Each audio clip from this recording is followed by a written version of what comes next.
Yo. What's good, people? Welcome to the channel where we talk about music licensing, music business, and music production.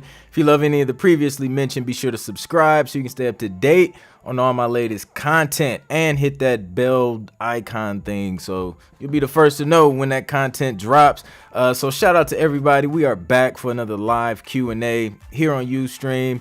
And then ultimately on the podcast. As you guys are coming in, let me know where you're from. Let me know what you do. What's good, Jay Cooley on the track? Welcome to the stream. And then we're gonna dig into these questions, man. Yeah, so I've been like MIA for the past few days. Me and the fam decided to take a super random last minute mini vacay over the weekend. So we just got back like yesterday, so got rested up and everything, got some sunshine, chilled on the beach, looked at a bunch of dead jellyfish, which was really weird, and yeah, just relaxed and took some time to just clear our minds, reset, so we can get back on this grind that we call the work week. So yeah, what's up, Anderson from Los Angeles? Good to see you. Let's see who else we got in the joint. Let me know where y'all from, man. Let me know what you do. So yeah, I'm excited, man. I'm amped up because I had a cup of coffee. It had like 2 times the amount of caffeine. So if I'm talking super duper fast and skipping over words, that's why, because I'm amped up on caffeine this morning. So yeah, I probably won't go to sleep till like 2-3 in the morning. Because usually I don't drink this much caffeine, but it's in my system, so I'm ready to go. Like I feel like I had 18 hours of sleep. So yeah, man, it's been dope. We had a good time. We were on Tybee Island, near Savannah. It's pretty dope. Perfect weather. It wasn't too hot. The sun was out, and like what was it, Monday it was kind of partly cloudy, partly sunny type vibes, so that was cool.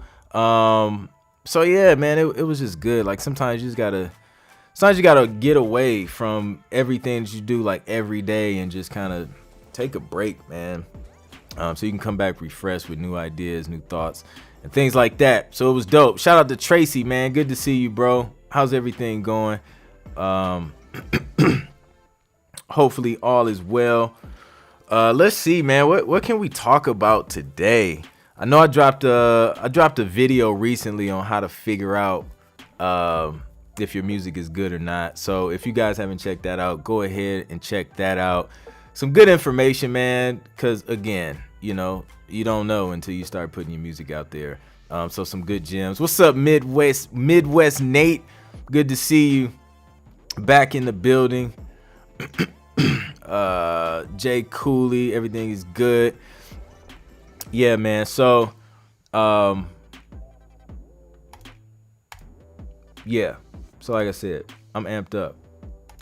I don't know if I'm amped up because I'm refreshed or I'm amped up because I had all that caffeine and I drank. Like, I'm the type of person, I don't know if you're supposed to drink coffee as quick as I drink it. Like I drink coffee really, like I drink it like I'm drinking water. Like I just drink it. So I don't know if you're supposed to really down coffee like that or like any type of caffeine. So I don't know if that's healthy. I don't know if that has a negative effect on anything, but I just drink stuff. Like I just drink it until it's gone. Like I don't stop. Some people like take sips and then it like I know like my parents, when they drink coffee, it's like it's an entire event, like sitting at the table drinking coffee for like an hour. Like it doesn't take me that long to drink my coffee. Like I make it and then it's gone in like 5 to 10 minutes. So let me know if you guys just down coffee. Are you supposed to down coffee like I down it? Jay Cooley said everything is good. Anderson is good. Good to see that everything is good with everybody. I'm digging that. I'm digging that. So let me know, man, what questions do y'all have? For those of you who are back, you know how we get down. We answer questions, music licensing, music business, music production. I'm here to be an open book for like the next the next hour. So Anderson Banks Jr. says, drinking coffee is the beginning of a deep conversation with me and my siblings. Okay, that's what's up. So drinking coffee is the beginning of a deep conversation. That's kind of how my parents approach. Like, we would get together with like my aunts and uncles, and like the big thing was like, y'all want me to put on some coffee? Once they say that, me and the cousins knew, like, yo, we about to be chilling. We about to play for a couple hours, because they making a pot of coffee. So they going to be sitting down talking for a minute. So that was my experience growing up with coffee. It was always coupled with conversations with the fam. Not the kids, of course, because we obviously didn't drink coffee. That would be terrible. But yeah, that's dope. Jay Cooley says coffee makes you sweat, especially if you're moving. Yo, I didn't know that. That may be why I'm kind of warm right now, but I didn't know it like literally made you sweat like that. That is hilarious. Coffee makes you sweat. You learn something new every day, man. That's why I like doing these streams, yo, because like you get so many different perspectives and like experiences from different people all over. So that's dope. Thanks for sharing that. so I can share that fact with somebody else now. I'm like, yo, did you know coffee makes you sweat? But yeah. Let's see. When will you start listening to beats and giving your expertise again? This Friday. It's going down, Jay Cooley. Hopefully you're already on my email list. But yeah, we're doing it again Friday. I'm gonna be emailing the instructions out Thursday morning on how to, submit your beat or your song for the critiques, and we're gonna do the joint live. Last week was super dope. So we did that. If you're not on my email list, this is how you get on my email list. Just go to this link, click on the free 6-step guide, and then just download the free guide, but that'll get you on my email list. So as soon as I shoot that joint out Thursday, it's gonna have all the instructions on how to submit. And then come Friday, what time we doing it? I got a consultation before that. So Friday at 8 p.m. Eastern time is when I'll be on live, and then we're gonna give some advice, listen to some dope music, and things like that. So yeah, definitely make sure you get on that email list, download the free guide, and then yeah, we'll be good to go.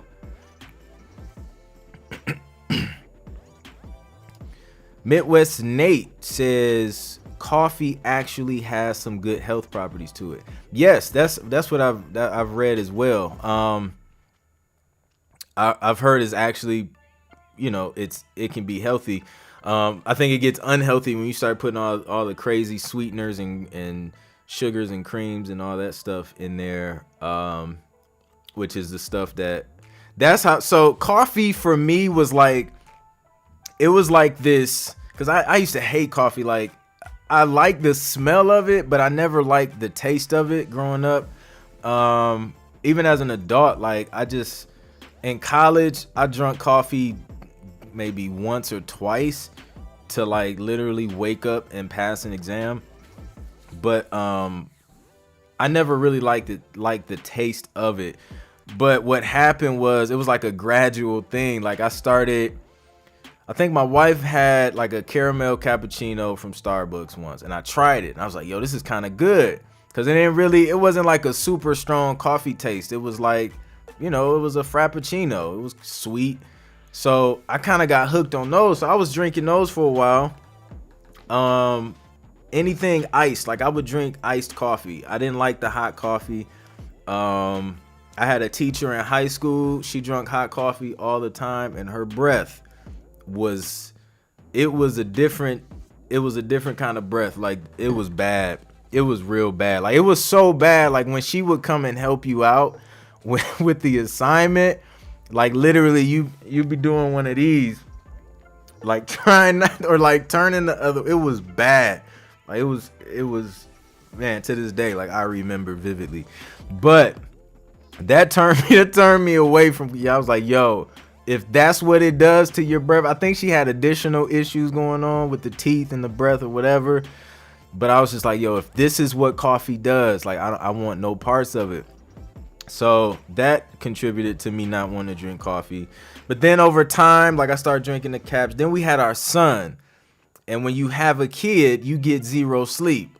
So I started experimenting with different coffees and caffeines. And then it went from iced coffee to kind of the cold coffee. Then I started warming up the coffee. And then it just went 100% hot coffee.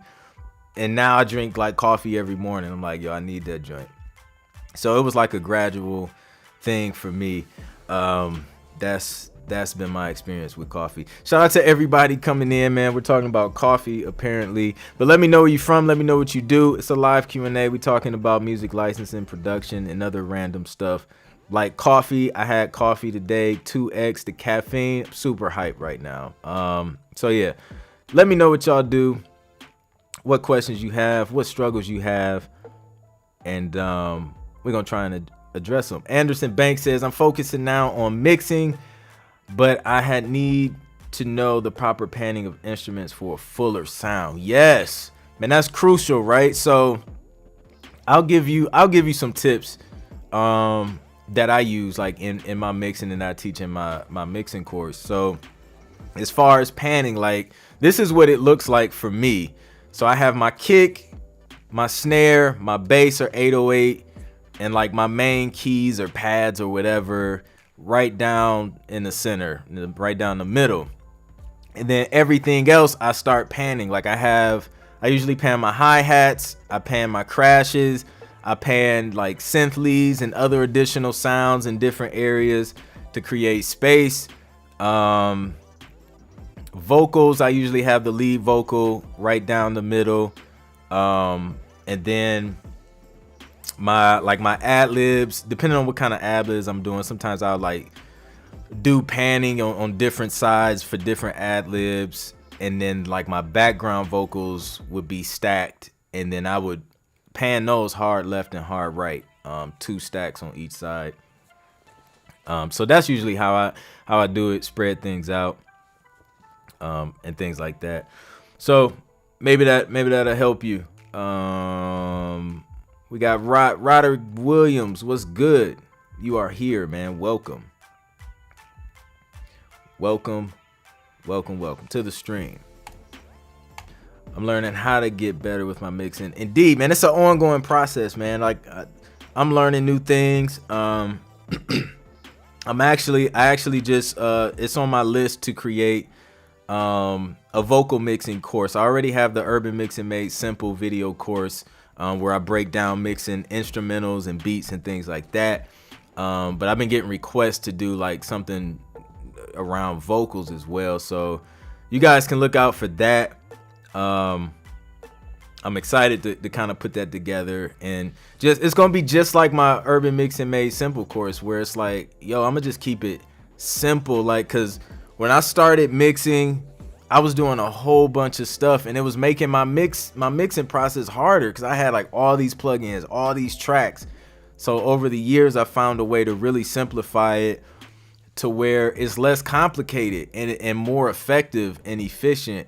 Especially since I work in like the TV and film space. Like sometimes I don't have time to do like these elaborate mixes. It's like, yo, what gets the job done? What's essential? What's necessary? So that's what my mixing courses are focused on. But yeah, it's always something, man. Something that you can learn and apply. Midwest Nate says, yeah, no sweats, I drink it straight. No sweets, I drink it straight. Man, I tried to drink it black. No, this is what happened. So I tried to drink it black. We ran out of creamer. I didn't know. So I woke up in the morning. I made some coffee. My wife didn't let me know we were out of creamer. And I wasn't smart enough to look and check before I made the coffee. So I was like, man, let me see if I can just drink this joint black. I was like, nah, man, I can't do it. I'm not there yet. So I was like, let me see if I can just mix this. I tried to mix this protein shake in with the coffee because it was like vanilla flavor or whatever. So I was like, maybe this will add a little flavor to it. I get my protein, now I get my coffee all in one shot. It was disgusting. I drunk it though, but it was terrible. Yeah, it was in that moment I realized that I'm not a straight black coffee drinker as of yet. Check in with me next year though. I may get there. But yeah, man, I don't know. Maybe I could do it like if I let it cool down, I could just down it. I don't know. Clint, have you ever used Serato Studios before? No, I haven't. Isn't that like the sampler thing? I've never used it. I've heard about it though. Roderick, how do I get the 6 steps? You can get the 6 steps using this link, clintproductions.com/link in bio. And then click the button. It says free 6-step guide to TV placements. Get that. That'll be your free guide. And that'll get you on my email list in case you ever want a beat or a song critiqued. We're going to be doing those this Friday at 8 p.m. Eastern time. But I'm going to email you the instructions Thursday if you're on my email list. So go ahead, grab that and knock 2 birds out with one stone, as they say. I don't even know anybody that killed 1 bird with 1 stone, but that's what they say. So we're gonna rock with it. What's up, ClintMusic? That wasn't coffee with that teacher. That was a health problem. It had to be, bro. Like, cause man, bro, like it was bad. It was bad. So shout out to her, man. Hope she's okay. Checking in from Jacksonville, Florida, man. Appreciate you coming through. Midwest, good times, man, good times. Yeah, exactly. Create space. That's what it's about, man. It's creating space. And you can also do it with reverb. Because reverb gives you that illusion that something is further back. So, if you have tracks with no reverb, it's going to be more in front of you. If you use reverb, it's going to kind of push it back a little bit. So that's another way to create space in your mix, in addition to panning and things like that. So yeah, man, I go over all those things in my course, because like those are like the essentials to really getting a solid mix, man. Like, you can have all the fancy plugins in the world, but at the end of the day, if you don't have a grasp of like the simple concepts, it makes it challenging. So yeah, man. Tiana from Southern Cali, all up and down the coast. That's what's up. Shout out to Tiana. Thank you for tuning in. Herbie Brown, welcome back. What's up with you, Herbie? How you feeling? I see we got some questions rolling in. What I do now is turn off all my plugins and then do gain staging before mixing. It's helped me a lot. Dope. That's what's up. John Ches, what's good? Question: what's the difference between websites like Distrokid and Bmi? So BMI is a performance rights organization. They collect your performance royalties from things like, radio, TV, film, TV, like streaming, different things like that. Distrokid is a digital music distribution platform. So you put your music on Distrokid so they can send it to iTunes, Google Play, Spotify, so on and so forth.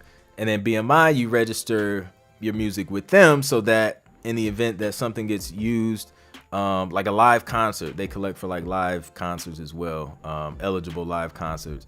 So if something gets used in those situations that qualify for a performance royalty, BMI collects that for you. So those are the difference between the two. Distrokid is going to collect royalties based on like mechanical and streaming royalties. So the sales, the digital sales of your song or beat or whatever, and the streams, the royalties that it generates from streams. So that's the difference. Good question.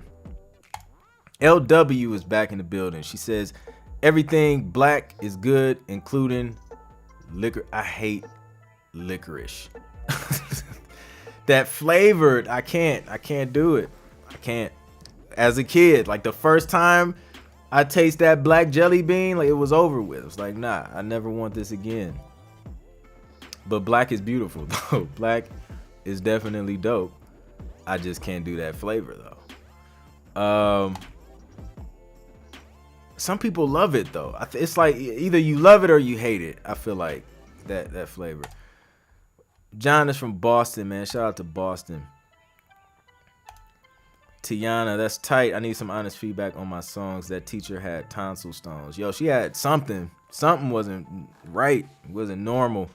I don't know, man. Like I feel like as a teacher, like if you have multiple classes and kids kind of hinting at the same thing, like, man, you gotta figure out what's going on. Man, you just gotta figure it out, but it's crazy.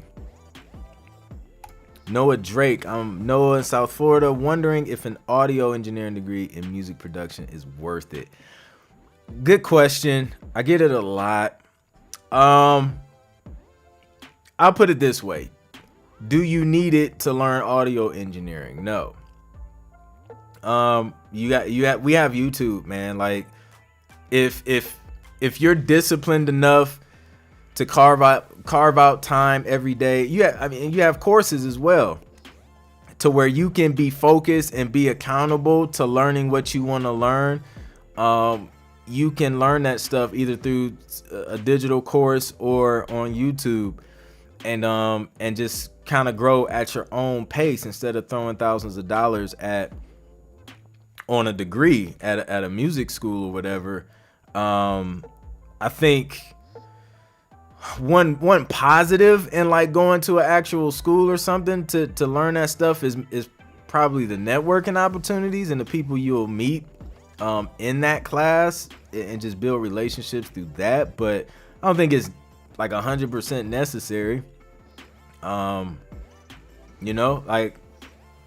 I don't know, like that was something that I wish they had when I was in college. But then looking back, it's just like, I mean, I learned how to do everything on my own, and it just watching stuff online and taking courses and stuff, and saved a bunch of money. But I don't know. If they had it, I probably would have taken it because that's what I was interested in. But I don't think it's necessary. You know what I mean? And I guess, different people are going to put a different weight of value on something like that. But yeah, it could probably open up some doors, like professionally, especially if you're trying to make stuff for like, different businesses, corporations. Having that degree adds to your credibility. But yeah, I probably wouldn't like go to a school. If there's like what I think would be more effective is getting a certification in something like a Pro Tools or Logic, something like that. Having pay for the certification, study the stuff yourself, get a book, whatever, get a certification. I feel like that would be more valuable and worth it without going through an entire degree program. Because to be honest with you can go, like I went through 5 years of college, and once I graduated college, like people they still wanted to see certifications, they still wanted to see experience and things like that. So it's just like, shoot, I should have just been working on certifications this whole time. You know what I mean? So that's my take on it.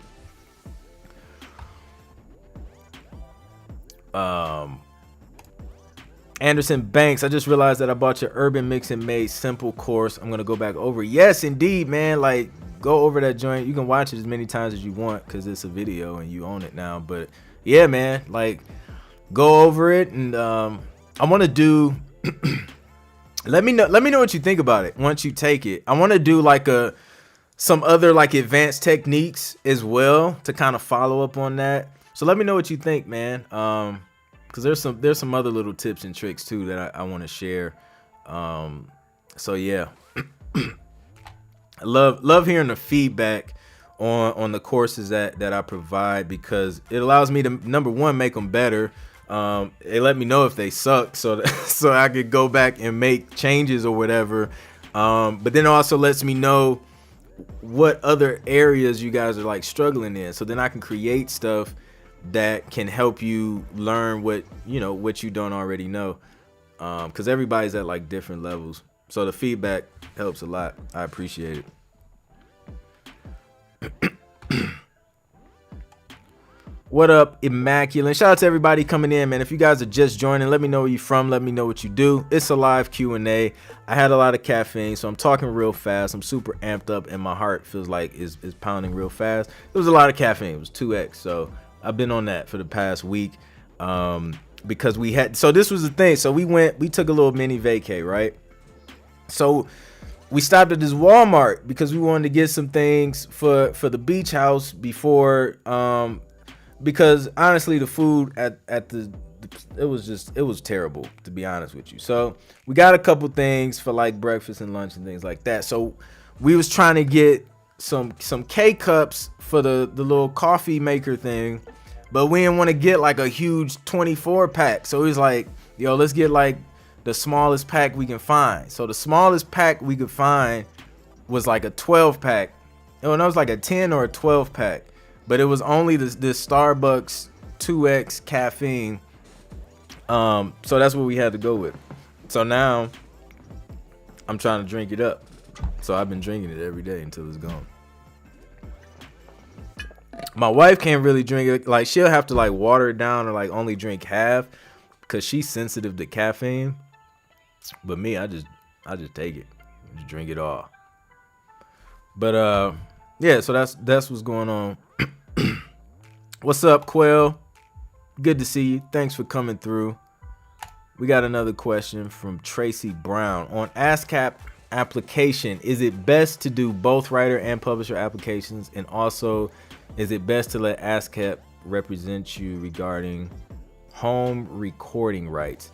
Man, honestly, I have to do some research on home recording rights. I don't know. I'm not an expert in that area. Yeah, so I have to do some research on that. But so it doesn't hurt to go ahead and do both writers and publisher applications if you feel like it. I mean, it just doesn't hurt, right? Will you use the publisher right away?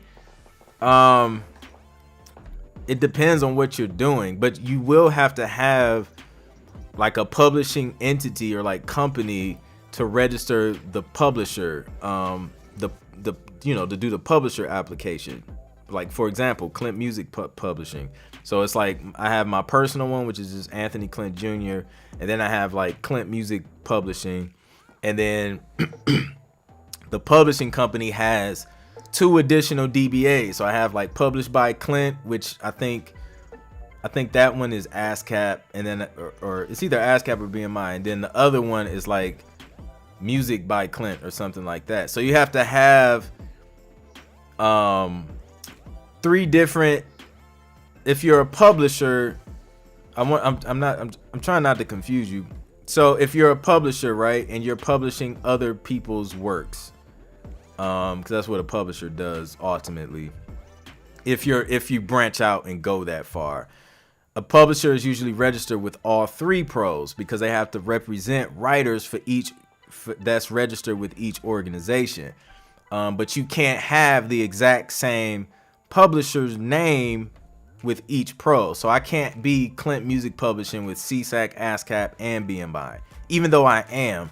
So I had to file for 2 additional DBAs, which gives me a total of 3 names. So it's ClintMusic Publishing doing business as Music by Clint.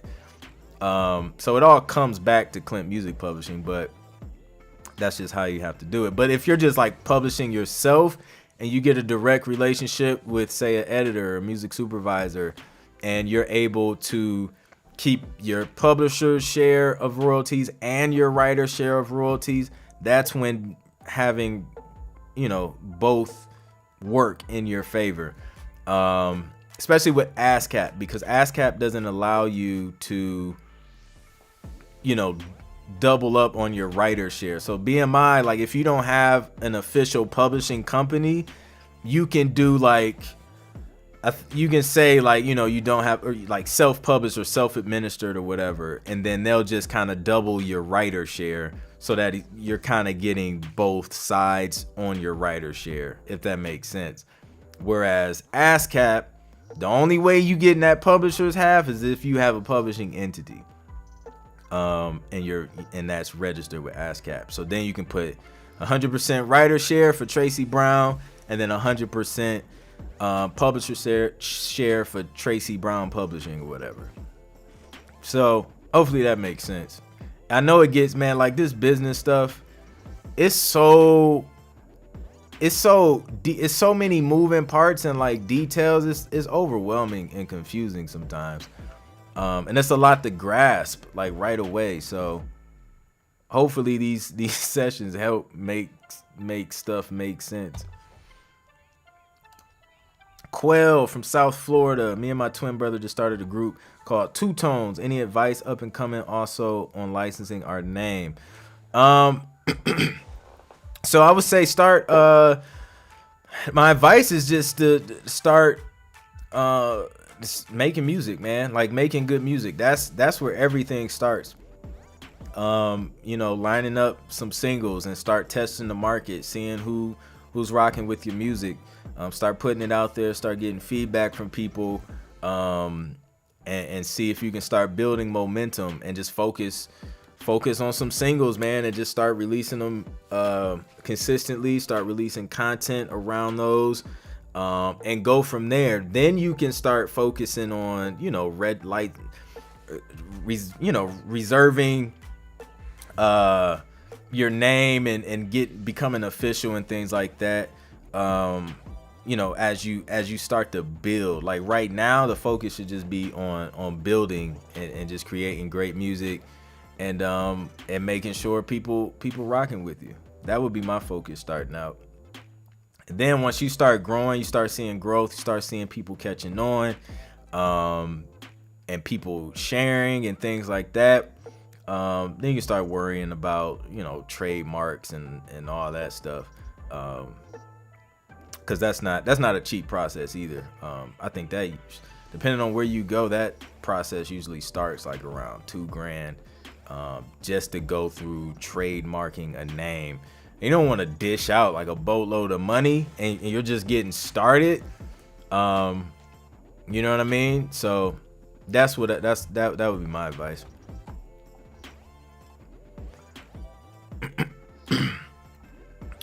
CRAS is a tech school geared towards audio engineering. It's in Arizona only though. That's interesting. Thanks for that info and sharing it for anybody who needs it. There you guys go. Yo, smash the like button if you guys are liking these live streams and Q&As. I enjoy hanging out with y'all. Anderson Banks says, I was close to buying some mixing templates, but decided to focus learning to mix and make my own templates. That's dope. I dig it.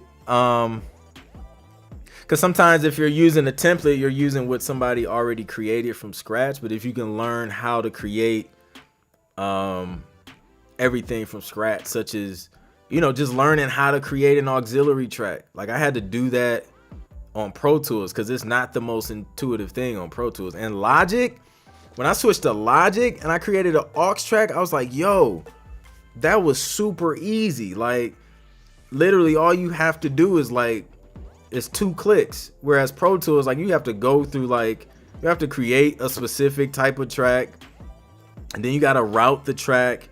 In Logic, you click the track, like say I have a kick and I want to create an aux track or whatever, or a bus.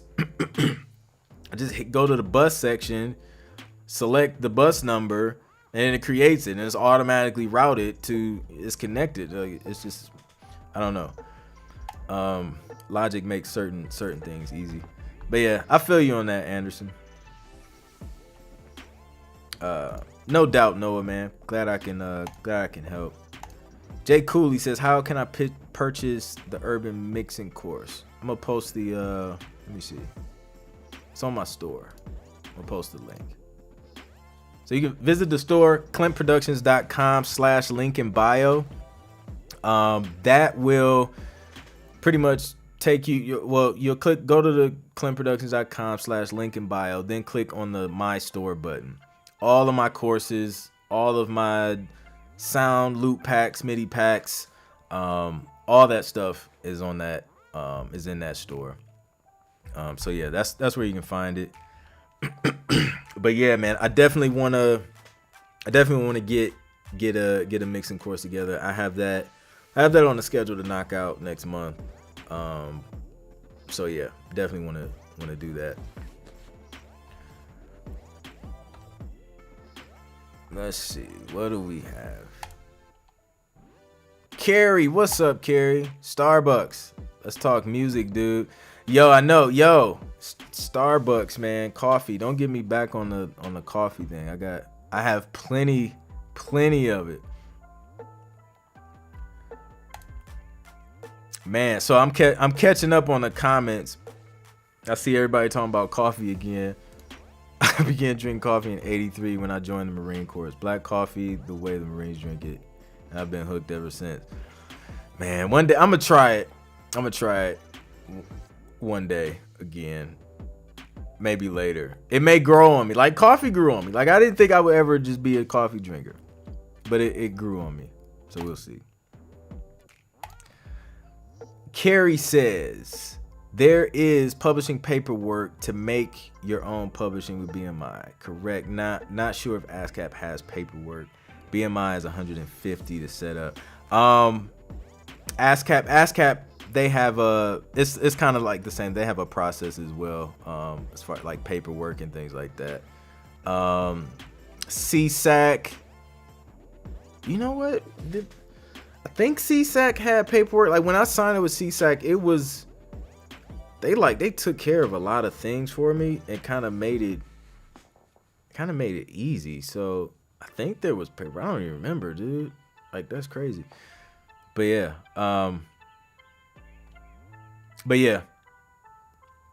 think fees may vary slightly, but yeah, pretty much the same thing. What's up, Uplifted? Welcome back.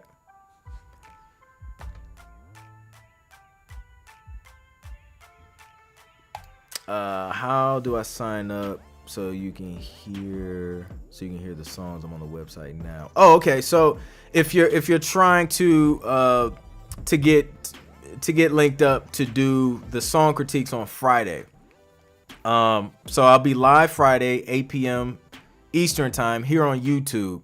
So if you want your song critiqued, you go to clintproductions.com/link in bio. Download the free 6-step guide. Just enter your name, email, and then that gets you on my list. Like once you do that, you'll get an email with the free guide and things like that. But you'll be on my email list, and then I'm gonna email you Thursday morning with the instructions on how to submit your song.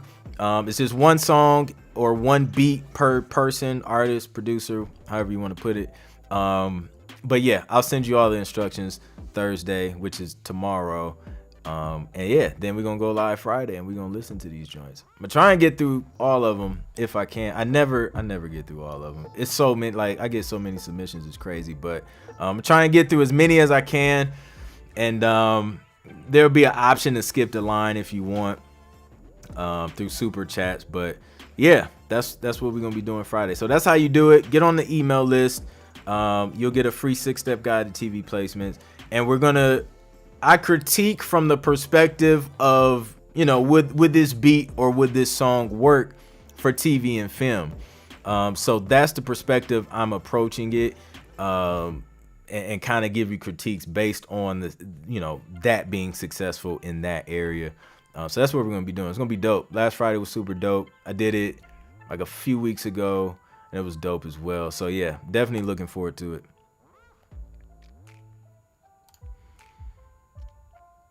CRHO Music, or CRO Music. How do you balance family life and music licensing? You kind of set a schedule and boundaries, right? So we have a schedule. There's a part of the day where I'm working, and my wife has the kid, and then we switch off, and then I have the kid, and then she's working, and then at around dinner time we come together, spend family time. Then once the little dude is down, me and the wife, we have our time, and that's how we do it. And then on Saturdays and Sundays, we spend more focused family time together.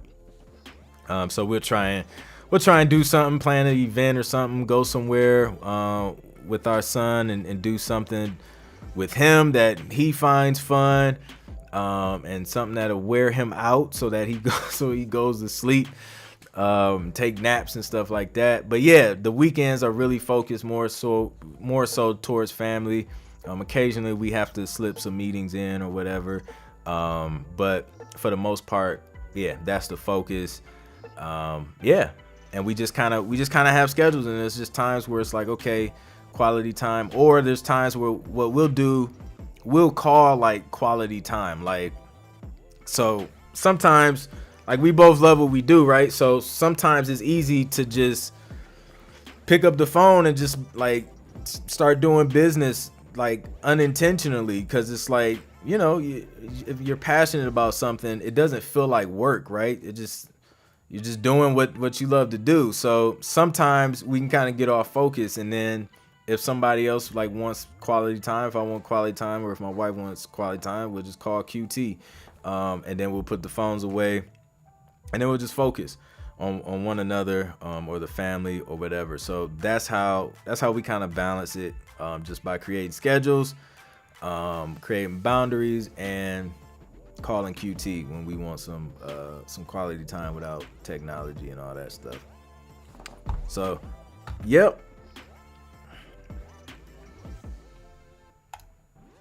Fine Stroll. Robert, what's up? I have a lot of sync song ideas. How can I collaborate with someone like you on licensing projects? So I'm not looking for music at the moment on projects or collaborations. I have a small team that I work with, and it's just because the deadlines are so quick. I go through like a vetting process, and it's easier to work with people that that you vetted, and that deliver consistently. So sometimes I'll bring opportunities, which I'll have one coming up later this year for people to submit and collaborate, and that's how I kind of find new people to work with through those opportunities, like the Complete the Beat contest.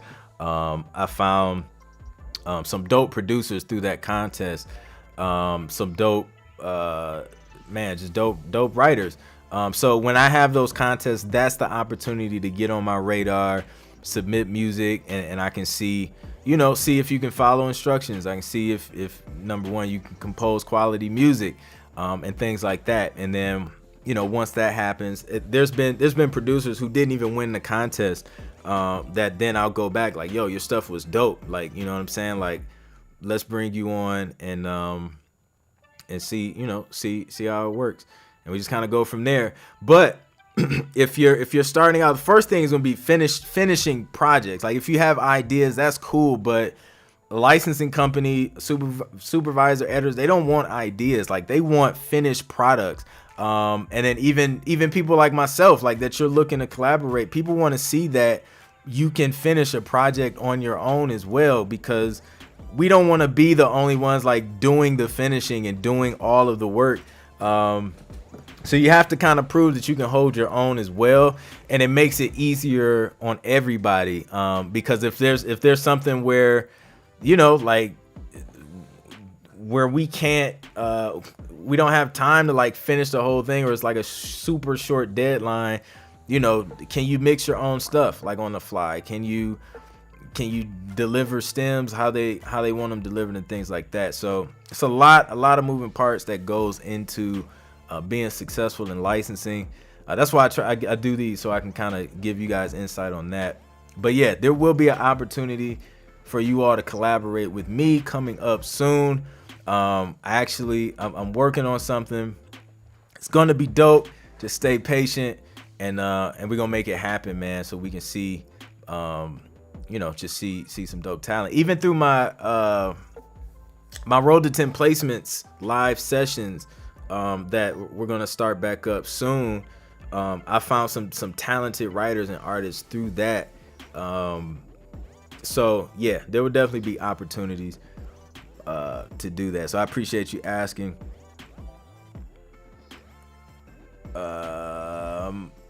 My Money Mon or Money Mon Productions, thank you for the super chat. I appreciate that. Appreciate the love and the support. All right, let's see. Caution Ready Games says, if you have a Q sheet showing on the ASCAP member account, does that mean a royalty payment will be paid out for the Q sheet? Yeah, it should be. I mean, I've never seen a Q sheet. I think that, like, that's the point, right? Like, for them to submit that, if you're seeing that show up, then that means you should see some type of royalty payment for it. Because that's why they submit them, so that royalties can be paid out. So yeah, that means you should have some royalties coming soon, if you haven't already gotten them. So yeah, that's why I love seeing Q sheets in my account, because it means money is on the way. Philip P, what's good? How many beats should you have ready before your submission to a sync library? I say like 5 to 10 beats of your best beats though. Like, make those joints hot, fire. Send your best work, and really that's gonna be to give them an idea too of that you can produce dope music, dope work, right? So yeah, I say have about 5. And because they're gonna go through and they're gonna skim through most of them anyway. So make sure those first few are like dope, you know. Have them structured right, mixed good, mastered, like all of that stuff. Make sure it's legit. But yeah, get a list together and start submitting, man.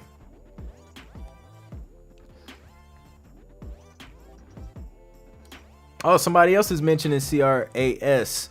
Grad class of 2012, getting my library catalog together, 500 comps. I joined the Road to 10 Placements this week. I will be booking the consult call soon with you. I'm ready. Dope, man. That's exciting. Man. Just starting that journey to get those first 10 TV placements. So yeah, I appreciate that, and glad you guys are loving the info and it's helping you.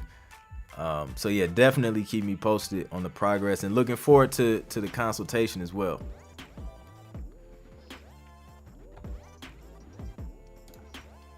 Hosea says, me and Bow Wow have a single called Pandemic Party.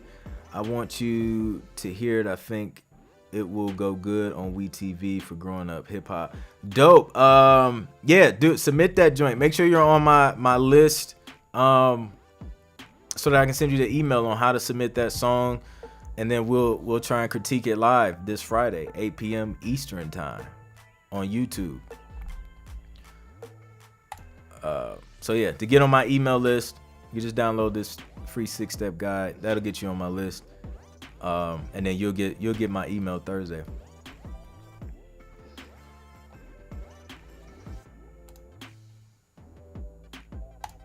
LW says, when people submit music, do you ever get jealous? Like, dang, I wish that was mine. Man, absolutely, yo. I come across stuff where I was like, yo, I wish I would have made that. That's fire. All the time, man. Like, I'm not the best producer out there. Like, it's people better than me. And it's people who make stuff that I could make like, you know, like I have the skill set to be able to play and make what they make, but I didn't think of it that way. Like, that's the dope part of just about people, man. Like, everybody's different. Everybody thinks to play a set of chords differently. Or I was working with one of my friends, and we were collaborating on a track, and we both play keys. We're both musicians. I think he plays way more instruments than I do though. But he would do something, and I was like, "Yo, like, what did you do?" And then he would show me. I was like, "Oh, like I do that too," but he did it slightly different than I would, and it changed the whole vibe. And I'm like, "Yo, like that made it feel totally different." I never thought to, like, you know, just a short delay in moving to the next note would make a difference in how it sound. So it's just crazy how different people just approach things differently. But yeah, man, I hear dope stuff all the time, and it's just like, man, I wish I would have thought of that, because that's fire. But I won't say I get like jealous. I get inspired. It inspires me, and it makes me wish I would have did it. John says, could you register a song with BMI and put it on your YouTube channel to make money on it? Is that cheating the system? Does BMI pay YouTube? I don't know if BMI pays YouTube. I guess it's kind of like I think to get your the easiest way, sign up with Songtrust. Songtrust.com will make sure your stuff is on BMI, and they'll make sure they're collecting YouTube revenue for you as well. That's the simple answer. That's the short answer. And the easiest way, because what happens is, like, you sign up with Songtrust, it's like a one-time setup fee, but you sign up with them, you submit you release your song through Distrokid or whatever. Then you upload that song. Once it's on Spotify, you can upload that song on Songtrust, link the Spotify link of the song, and then they'll register with BMI for you, and then they'll also register with other pros worldwide to make sure they're collecting all the royalties for you worldwide, in addition to, you know, the YouTube content ID, and make sure they collect that stuff as well. So that's the easiest approach, is to have a pub admin just kind of handle everything for you. Uplifted says, so 5 to 10 beats is ideal. Yeah, absolutely. Like, I always like, you know, I think that's plenty. 10 is plenty. Like 5 definitely gets the job done. Usually when I'm submitting stuff for the first time, I'll do around 5. I think a recent one I did, I did like 3 tracks. I submitted 3 tracks. I'm still waiting for them to hit me back. I'm gonna have to follow up on that. So yeah. Should stingers be on all of them? Absolutely. Put a sting at the end of all your instrumentals, even your full songs if you can.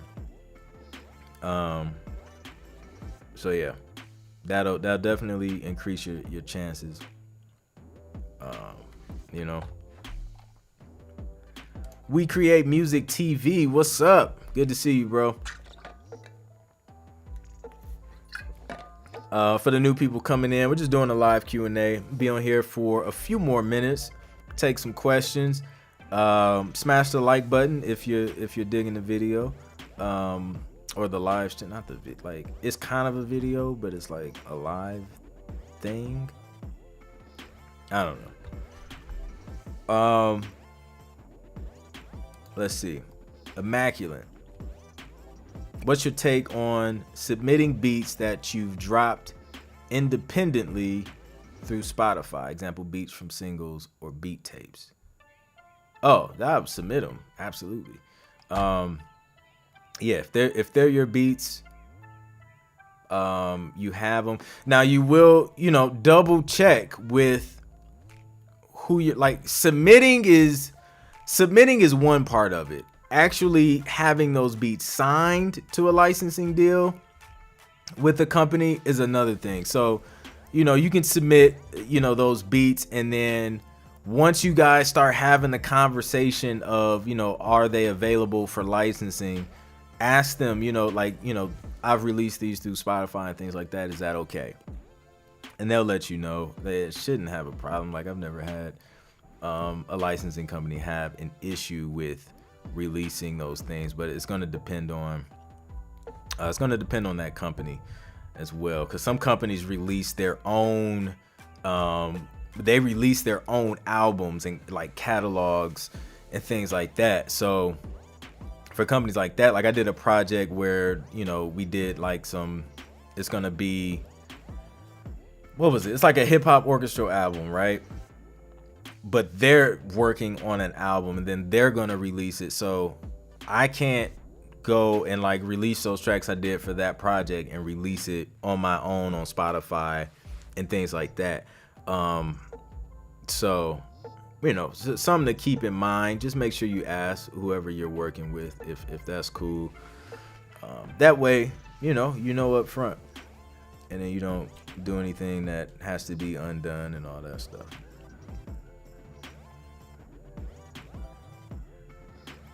But once it's out, it's out. You can always find a company who's okay with. You can either find a company who's okay with your music already being out on Spotify, or you just make new tracks for the company who may not want you to release them. You just create something new. That's the dope part about being a producer, man. Like, we can like create stuff out of thin air. You can create intellectual property, and then license it over and over and over again, and then collect royalties from it for the rest of the life of that copyright. So it's a beautiful thing to be able to create something that can make you money forever.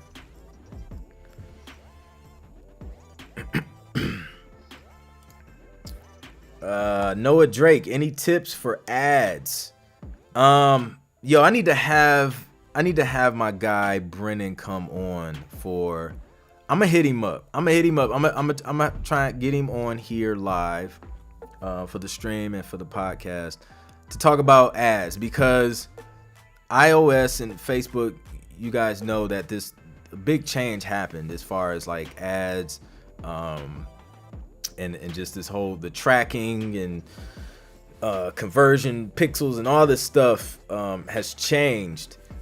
To where people have the option to be like, stop tracking me, you stalker. Like that has changed the ad game, specifically for like Facebook ads and things like that. So I'm gonna hit him up, try and get him on, and then he can talk to you guys about that stuff, because he does like ad campaigns for like all the hottest comedians and all that stuff. And he can give you guys like the rundown on ads and all that stuff, because like I'm not an expert. Like I have ads running, but I am by no means an expert at the stuff. Like I literally I book consultations with people such as Brennan, and pay them to teach me about that stuff, because I just be sitting there like, what? But yeah, I would say before you start spending money on ads, figure out if you can get organic traffic to whatever you're running ads on first, and test it, because you don't you can go through a lot of money on ads real quick just trying to, because you have to test anyway, so you're gonna lose money anyway up front just testing different things out. But test with your current following or email list, and just before you start spending a bunch of money, trying to figure out what your audience want, and make sure you know who your audience is. Because if you don't know what your target market looks like what the person who loves your music likes and where they hang out, or what triggers them emotionally and things like that, you're gonna have a hard time running a successful ad campaign as well. So yeah, That's the ad world. But I'm gonna try and get my guy Brennan on, man, and give y'all some game. Yeah, that new iOS update definitely changed the game, like 100%. Like I've noticed a difference in my ads, like especially like the past couple weeks. It's definitely a difference. But that's why it's like it's so important to, and most people who are running ads, like they're running them to get at least the contact information of your fans or of your customers. Because if you don't do that, you're just like running ads and you're not collecting that contact information, at least an email address.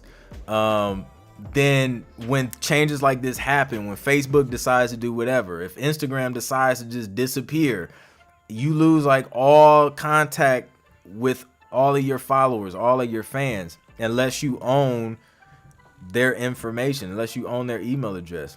You can easily build back up on another social media platform if you got, like I have you guys' emails. Like if anything happens to YouTube or Facebook or Instagram, we gonna move to the next thing. I'm gonna let y'all know, like, yo, this is where I'm hanging out. Like, come and join me so we can stay in touch. You know what I'm saying? So it's important to collect email addresses, phone numbers, whatever you can, so you can stay in touch with your people that like what you do, man.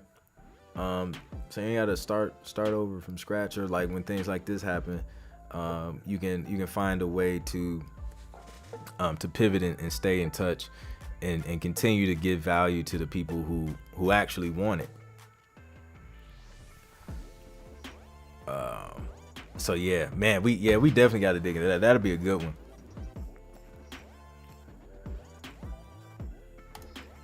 Anderson Banks, what's your take on bypassing the pro and reaching out to novice filmmakers? I'm thinking about networking with film students to see if they can use my music. So bypassing, you don't have to bypass, like if by pro you mean performing rights organization, they like you still gonna have to like register your works through them. They don't like necessarily place your music for you, but yeah, reaching out to filmmakers, like beginning ones, like, man, dude, that's a dope way to really get in and build relationships, get your resume up. You're giving value to those filmmakers because they probably ain't even thinking about the fact that they need music to really bring their productions to life. And what can happen is, and that's kind of like building, I guess horizontally versus trying to get on to somebody who's up here. Like if you work down here, people who are just starting out, like they continue to grow in their careers. Next thing you know, one of them could be like the next big producer or filmmaker. And because you started building that relationship early on, now you have an opportunity to be pulled in on some big projects that they may be working on. Like they may go sign a big deal with Netflix or some streaming service, and now because you rocked with them from the beginning, they got a budget. So it's like, yo, I'm rocking with Anderson now because he was there from the beginning. I know what he can do. We've worked on multiple things before, and that's how things work, man. It's just like, it's literally just based off relationships, man. I was talking to my guy Bradley, man, and he was just talking about how he got, I think, what was he doing, like some anime stuff, but that came about just off a relationship from somebody he knew way before the opportunity came up. So yeah, I think that's super dope.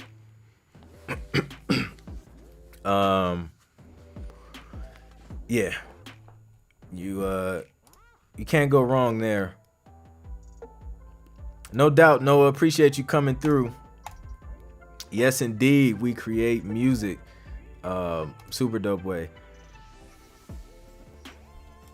Once you get in the library, are they going to ask you for more beats that you've already made, or from that point, are they just going to send you briefs? Combination of both. Excuse me. Some will ask for like more of your work. And then some will be like, some will want to sign what you send them. and then some will be like, okay, dope, like this is what we need. They'll send you like a brief. This is what we're looking for. We'll add you to our list when we have requests, and then you just submit, you know, every time you get a request. And that's usually how it goes.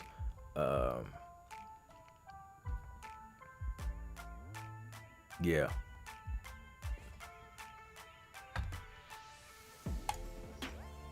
Okay, CRAS stands for Conservatory of Recording Arts and Sciences. Sciences, not scientist. Yes, it is cooler to say. Is it CRAS? CRAS? CRAS is a lot easier. I agree. Boy Wonder says, do you need VSTs plugins designed for action scenes and sync music? Yes and no. Depends on what you're making. If you're making trailer music, you need like you can't be using like some stock strings from like I don't know, whatever DAW. Like some DAWs have okay stock strings, but like you want those joints to sound like a real orchestra. You know what I'm saying? Like you're competing with like cats who are literally like using live orchestras. So I feel like my son always locks my chair. I feel like Native Instruments has very, very good strings. There's some other ones out there. I used to use, what was it? LA Scoring Strings. They make good strings, but you want high quality stuff. And then there's just certain elements like your rides and your hits and your big drums, those big orchestral drums. You want to have good libraries for those, because the orchestral kit, like in Logic Pro, like I've used them before, but it's like, it's not the same, man. Like I always try and, if you have to start where you are, of course, but like if you can afford to invest in some high quality libraries or like VST plugins, definitely do it. It makes a difference, especially for like that action stuff. Action hits, I think Native Instrument makes one. Like I use all that stuff, but there's also opportunities where you're just making music that's like, you know, that's just hot, like music that's on the radio. You get requests for those as well, so you're not necessarily needing all of, you know, these orchestral elements and things like that. Like they just want trap music, like hip hop music, pop music, country music, you know what I mean? And then they let the other guys, like if they wanted to sound orchestral or trailerized, they'll hire somebody who has all that stuff to add those elements to it. So yeah, really good question. Here we go. We Create Music TV, giving you guys some good libraries. I'm gonna post this up so y'all can take screenshots and notes or whatnot, of some good stuff to check out. Man, like one of my pet peeves is like cheesy strings and brass sounds. Like I hate them. Those are things that I feel are like just definitely worth it. Sounds period. Like it's a great investment, and it just makes a difference, man. You can tell the difference. I love action strikes. Love it. Session strings. Yeah. I've heard of Project Sam too. Amazing stuff.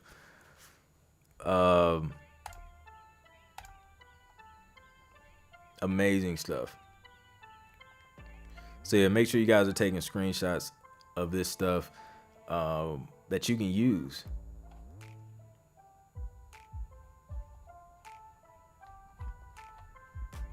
Indeed. So listen, guys, I'm about to wrap this up. Let me post this one by Immaculate. I'm about to wrap it up, but I appreciate you guys coming through this live Q&A. It's always a dope time. Always dope information, dope talks and all that stuff. Again, if you guys want to submit one song or one beat for the critique on my YouTube live this Friday at 8 p.m. Eastern time. Get on my email list. You can do that by downloading my free 6-step guide to TV placements. And then I'm going to send you detailed instructions Thursday morning on how you can submit that. And then we're gonna link up again Friday and listen to some dope music, man, and help you guys out. See if your beats or your songs are ready for TV. And we're gonna critique based on, you know, that criteria of what they look for in music like that. So it's gonna be super dope. I know a few people were asking about my mixing course, the Urban Mixing Made Simple. All that stuff, all my courses you can find, again, clintproductions.com/link in bio. Got the mixing course there. We got the road to 10 placements, my getting TV placement blueprint. All of that stuff is there. Everything, man. Just go to the site. Check it out. Get what you need. If you need anything, that's where you find it. So yeah, super dope. Hope you guys have a great hump day. I'm about to hop off here and get some other stuff done, man, because we got a lot to do. So yeah, y'all have a great day. I'll catch you guys on the next one. Be sure to like, share, and subscribe. And yeah, catch y'all next. Well, I'll catch y'all Friday if y'all coming in Friday with y'all's music. All right, y'all. Peace.